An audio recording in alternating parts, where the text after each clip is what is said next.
Ini caraku ngebangun relasi dari content creation. Sebuah hal yang mungkin banyak banget ditanyain sama temen-temen gitu ya, entah dari keluarga, dari teman-teman juga, dari followers gitu, gimana caranya bisa punya relasi yang luar biasa gitu. Sebenarnya sih beberapa cara aku lakukan untuk bisa punya relasi yang keren-keren ya, setengkar alhamdulillah puji Tuhan ya, bisa punya relasi yang luar biasa gitu ya dalam perjalanan hidupku gitu. And yes, selamat datang di ceritanya Adit bersama aku Aditya Pramana. How you guys enjoy? Jadi cerita ini tanpa skrip, ngalir aja ya dari hati, pikiran yang aku rasakan dan juga apa yang aku pelajari dalam melewati berbagai kehidupan. Editan simpel dan pastinya semoga ini bisa bermanfaat buat kalian. So yeah, gimana caranya aku ngebangun relasi di sosial media, di kehidupan, dan juga di lingkungan profesional. Jadi ada beberapa tips, ada beberapa cara yang bisa kalian lakukan. Yang pertama, ya, jadi yang pertama adalah pastinya punya value, punya skill, punya hal yang bisa ditunjukkan ke publik bahwa oh, Adit nih punya potensi gitu, punya ketertarikan di industri apa atau di bidang mana. Jujur, buat aku untuk bisa punya relasi yang luar biasa, pastinya kita harus punya value. Pasti orang bingung dong, kita mau temenan atas dasar apa gitu. Karena kan aku sadar bahwa pertemanan itu pasti akan ada timbal baliknya gitu. Maksudnya dalam arti timbal balik ini adalah, oh dia mau temenan karena A, oh dia temenan karena B. Jadi pasti kita punya sesuatu yang bikin orang tuh interest untuk berinteraksi, berteman, bahkan bisa menjalin komunikasi dengan orang tersebut. So, jadi punya skill, punya value, punya manfaat yang bisa diberikan ke orang. Karena aku sadar, ya, kalau kita mau temenan atau punya relasi, pasti harus ada sesuatu yang bisa ditunjukkan. Karena percuma dong, kalau misalnya kita nggak bisa apa-apa, nggak punya apa-apa, tapi kita mau show up gitu ya, mau show up tapi nggak punya apa-apa, nggak punya kemampuan apa-apa, kayak sayang aja gitu. Jadi kita penuhi dulu, kita tahu dulu, kita gali potensi dirinya, bisa pakai Ikigai, bisa pakai SWOT gitu ya, kita cari kemampuan apapun itu, kita cari tahu juga potensi kita seperti apa. So yeah, aspek pertama adalah punya value atau punya hal yang bisa dibagikan. Kedua, pastinya, yang kedua adalah temenan atau menjalin relasi itu komunikasi harus bagus. Maksudnya adalah kita harus berkomunikasi yang jelas, kalau bisa tanpa kode-kode atau ambigu seperti itu ya. Jadi ya, komunikasinya harus bagus gitu. Dan membangun rasa nyaman. Karena aku sangat bersyukur ya, kayak aku bertemu dengan banyak orang gitu. Seperjalanan hidupku, sebelum jadi content creator pun, aku juga sangat bersyukur bahwa, aku nggak tahu ya, mungkin ini kasusnya bisa terjadi di orang lain juga. Tapi kalau di aku kayak bisa mendeteksi pada saat first time ketemu, aku bisa mendeteksi bahwa orang ini cocok sama aku atau enggak, gitu. Aku bisa mendeteksi.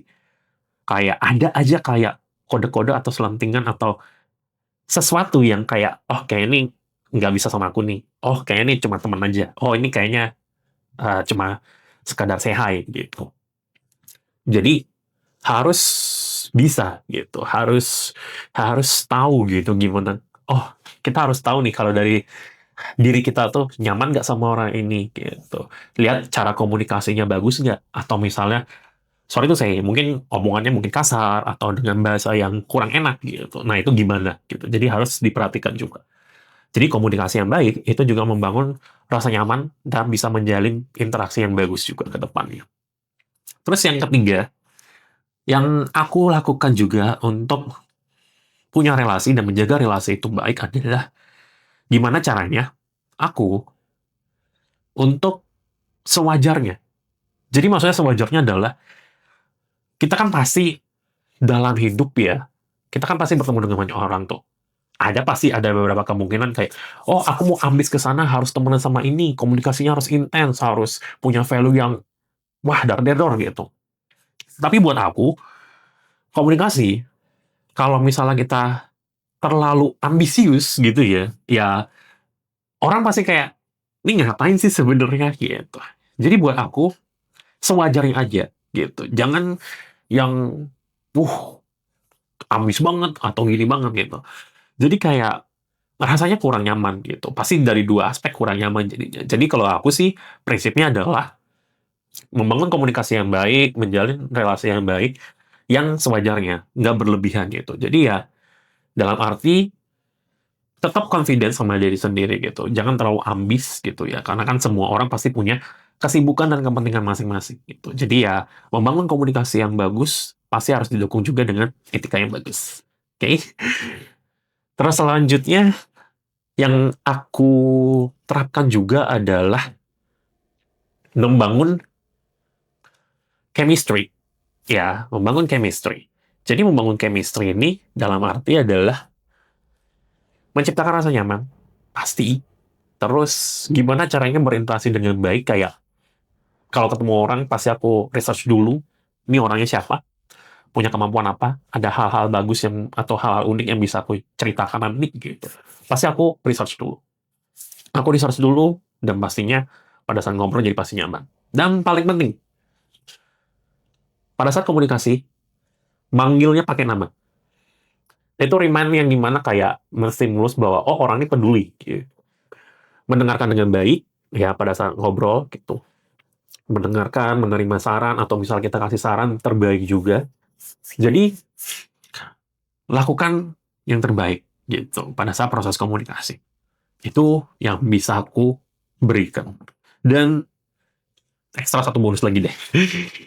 Satu bonus lagi, gimana cara aku menjalin relasi, gimana caranya aku membuat relasiku tuh bisa konsisten, masih bisa berinteraksi walaupun mungkin nggak sesering dulu, tapi masih tetap aktif, ataupun bisa bertemu dengan orang baru, masih tetap nyaman dan asik, adalah menjadi diri sendiri.